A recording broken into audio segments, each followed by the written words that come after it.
நடைமுறைக்கு சாத்தியமானதை மட்டும்தான் சொல்றேன்னு எல்லா கூட்டத்திலையும் திரும்ப திரும்ப சொல்லியிருக்கிறீங்க.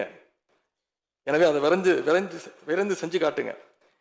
இந்த நேரத்தில் எங்க திராவிட மாடல் ஆட்சியை பத்தி நான் ஒன்னே ஒன்று மட்டும் குறிப்பிட விரும்புறேன். நாங்க ஆட்சிக்கு வரும்போது 2021 கடுமையான கோவிட் பெருந்தொற்று காலம், செகண்ட் வேவ். அப்ப மாநிலத்துடைய பொருளாதார வளர்ச்சி எவ்வளவு தெரியுமா? வெறும் 0.7%. அந்த நிலையிலையும் எங்க தலைவர், எங்க முதலமைச்சர் அப்போ முதல் கையெழுத்திலேயே மகளிருக்கு விடியல் பயண திட்டத்தை கொடுத்தார். முதல் நாளே எல்லா குடும்பங்களுக்கும் 4000 ரூபாய் லாக்டவுன் உதவித்தொகையை எங்க முதலமைச்சர் கொடுத்தார்.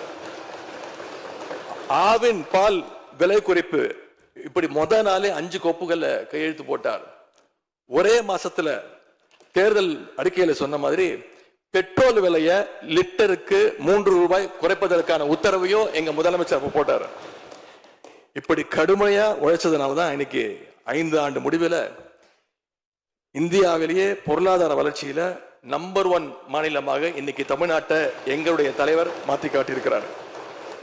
நாங்க நம்பர் 1 மாநிலமா மாத்திட்டு தான் ஆட்சியை விட்டு போயிருக்கோம். உங்க ஆட்சியை பொறுத்த வரைக்கும் வெறும் இன்ஸ்டாகிராம்ல ரீல்ஸ் ஆட்சியா இல்லாம ரியல் ஆட்சியா நடத்துங்க. அது மட்டும்தான் மக்களுடைய கோரிக்கை.